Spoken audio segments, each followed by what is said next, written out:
A pessoa que está se esforçando para entender, ela nunca vai entender esse processo aqui. Entende? Você está esforçando para entender o que o Krishnamurti está falando, não vai rolar. Mas se você se abre e lê com o espírito desprevenido, a percepção ela acontece naturalmente. E você cai num estado de vazio, mesmo que seja 1 segundo, que seja, e você sente aquilo, olha e percebe o vazio no outro. Você só consegue perceber aquilo que está dentro de você. Então, se você está no vazio, tudo vai ser vazio. Se você está no amor, tudo vai ser no amor. Se você está na integridade, tudo vai ser integridade. E tudo vai ser completo ao mesmo tempo.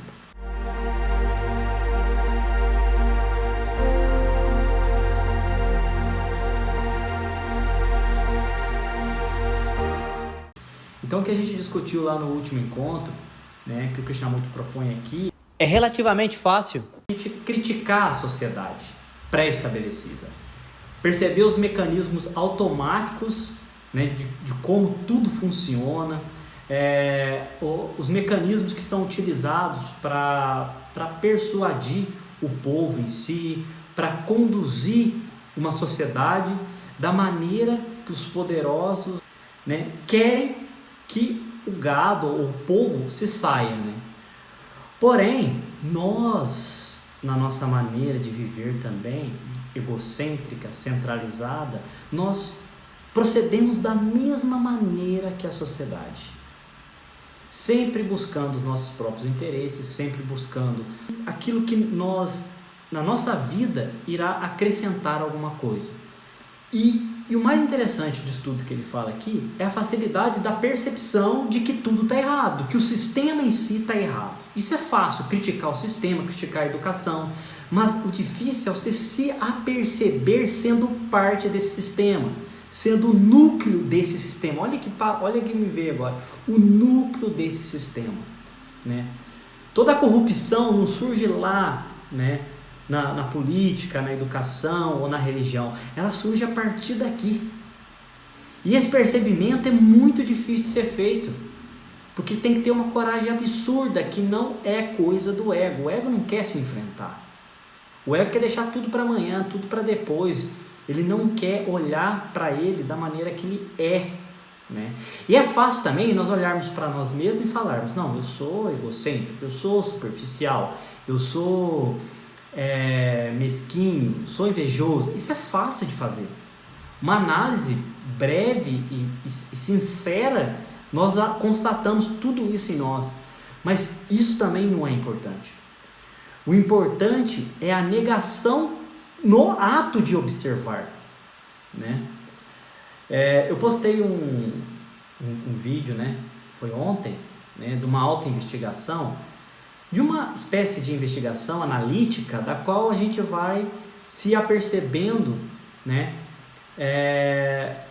como nós somos em essência. Aquilo lá é só um exercício superficial, mas o importante é a neutralidade que surge, que essa neutralidade é a própria negação dos pensamentos, dos sentimentos, do mundo externo, das nossas energias e de tudo que acontece à nossa volta.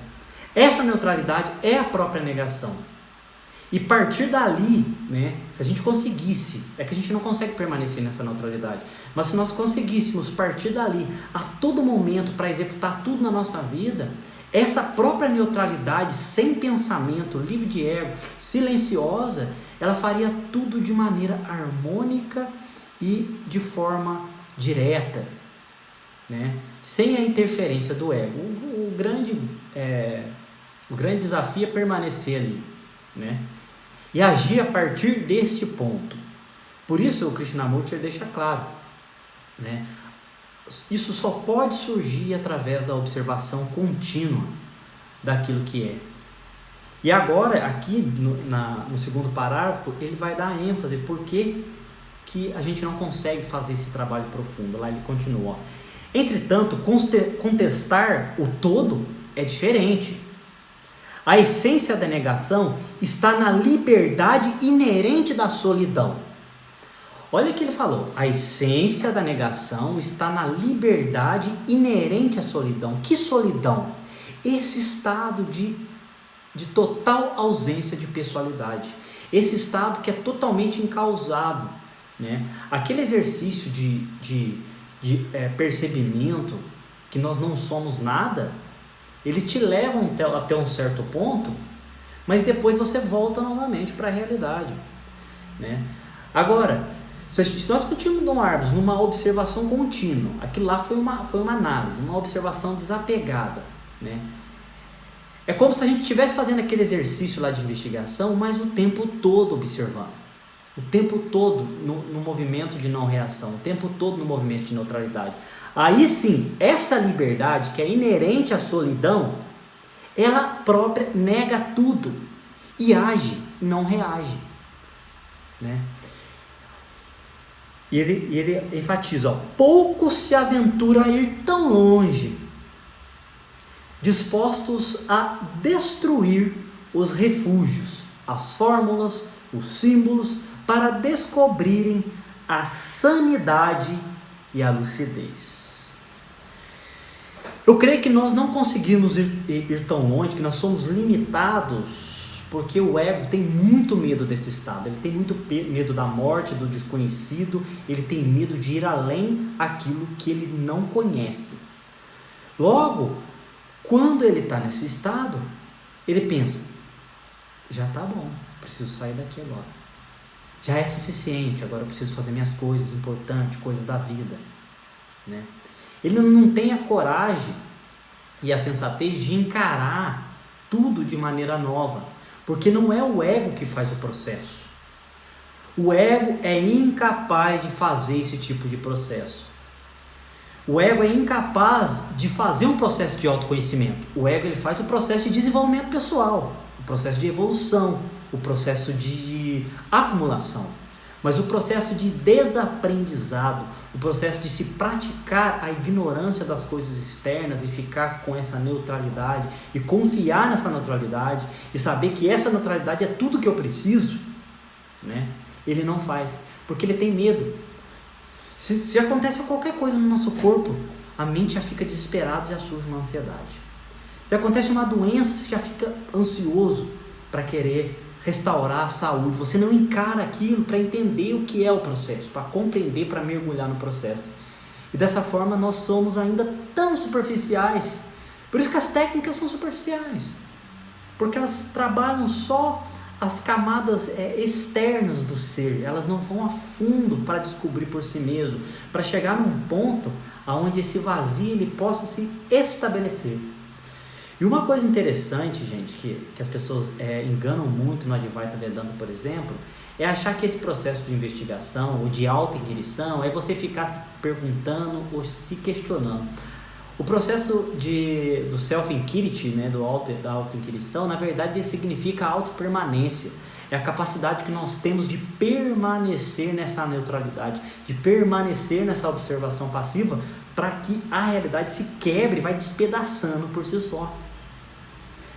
Creio eu que é a única maneira de ser feita, porque todos os processos de meditação, ele me ajuda a acalmar a mente, ele me ajuda a diminuir a ansiedade, ele me ajuda no processo cognitivo, a memorizar melhor, a raciocinar mais de forma rápida, a perceber coisas que a maioria não percebe, que ainda são superficiais. Mas para perceber a essência, somente a essência. Para perceber o vazio, somente o vazio. Nós não conseguimos perceber aquilo que nós não temos conhecimento. Isso é um fato. Isso a mecânica quântica e alguns experimentos já demonstraram. Nós só conseguimos perceber aquilo que nós temos conhecimento. Certo? É igual aquela história. Os europeus, quando chegaram nas Américas, ninguém conseguia enxergar os navios. Eles já estavam te aproximando da praia. Por quê? Porque ele não tinha esse contato anterior para poder fazer uma viagem interna, acessar aquela informação dentro do cérebro e olhar e perceber os navios chegando. Quem viu? Os únicos que viam eram o xamã. O xamã conseguia enxergar os navios. Por quê? Porque ele tinha uma sensibilidade aguçada. E por ele ter uma sensibilidade aguçada, ele apontava, olha, o navio chegando. Daí as outras pessoas conseguiam perceber. Por que isso? Porque agora eles tinham algo comparativo para poder olhar e reconhecer os navios chegando. E mesma coisa somos nós. Não tem como o ego reconhecer o vazio. É impossível. Somente o vazio pode reconhecer o vazio. Logo, somente a não pessoalidade pode conhecer o todo sem fragmentos. Sabe? Isso é uma coisa que me veio, né? Não durante uma meditação, mas durante essa observação. A pessoa que está se esforçando para entender, ela nunca vai entender esse processo aqui. Entende? Você está esforçando para entender o que o Krishnamurti está falando, não vai rolar. Mas se você se abre e lê com o espírito desprevenido, a percepção ela acontece naturalmente. E você cai num estado de vazio, mesmo que seja 1 segundo, que seja, e você sente aquilo, olha e percebe o vazio no outro. Você só consegue perceber aquilo que está dentro de você. Então, se você está no vazio, tudo vai ser vazio. Se você está no amor, tudo vai ser no amor. Se você está na integridade, tudo vai ser integridade. E tudo vai ser completo ao mesmo tempo. Então, é como se fosse um espelho. E para enxergar a realidade, nós temos que estar na realidade. Nós temos que ir mergulhando pouco a pouco, porque o Krishnamurti deixa claro. A observação passiva é o começo da meditação. Ou seja, quando você assiste tudo de forma passiva, o movimento dos pensamentos, do sentimento, das emoções, o movimento das pessoas, o movimento de reação interno e externo, você consegue perceber o todo, né? E isso é só através da experiência de cada um.